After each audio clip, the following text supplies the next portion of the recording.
Halo guys, kita belajar pengukuran guys.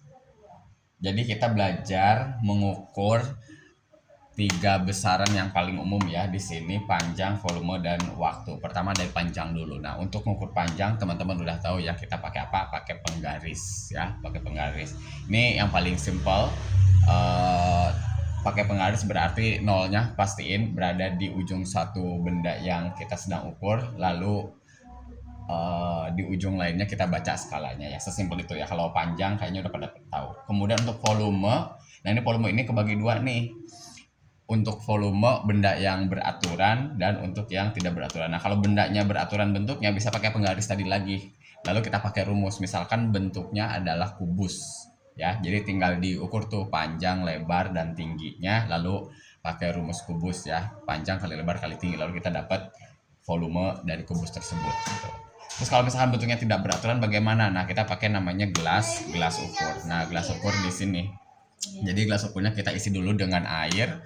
Misalkan kita isi dengan air 10 mili gitu. Lalu kemudian kita masukin tuh benda yang tidak beraturannya. Nah, otomatis kan airnya bakal naik.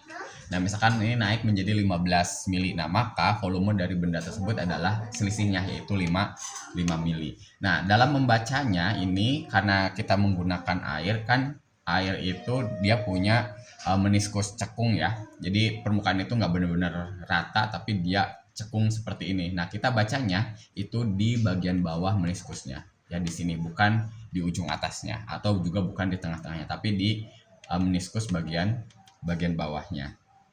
Nah, ketika membaca juga kita harus perhatikan yang namanya parallax error ya. Nah, ini juga sebenarnya terjadi juga di penggaris. Jadi ketika kita membaca, pastikan mata kita itu satu level dengan meniskusnya ini ya, tidak boleh lebih atas, karena dari diagram ini kalau kita melihatnya terlalu atas, maka apa yang terjadi, hasil bacanya akan lebih rendah dari seharusnya. Atau misalkan mata kita terlalu bawah, maka hasil bacanya akan lebih lebih tinggi dari seharusnya. Jadi harus benar-benar satu level, benar-benar harus satu level.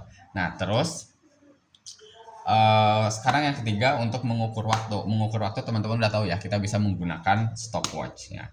Nah, tapi di sini ada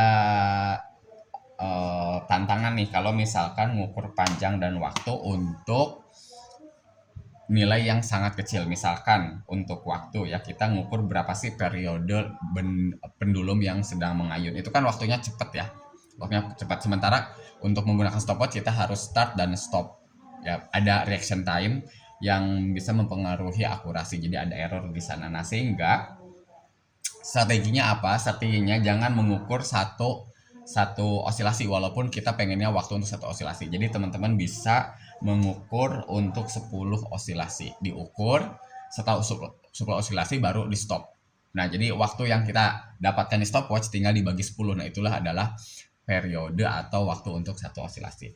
Nah, strategi yang sama kita bisa gunakan juga kalau teman-teman lagi ngukur ketebalan ketebalan kertas gitu ya. Kalau satu kertas kan sangat tipis ya, sangat tipis, pakai micrometer bisa. Nah, tapi kalau misalkan teman-teman cuma adanya penggaris, tentu bakal nggak akurat banget ya kalau mengukur ketebalan satu lembar kertas. Nah, maka tekniknya apa? Kita ambil misalkan 100 lembar kertas, atau lebih banyak lebih bagus, misalkan 500 lembar kertas ya.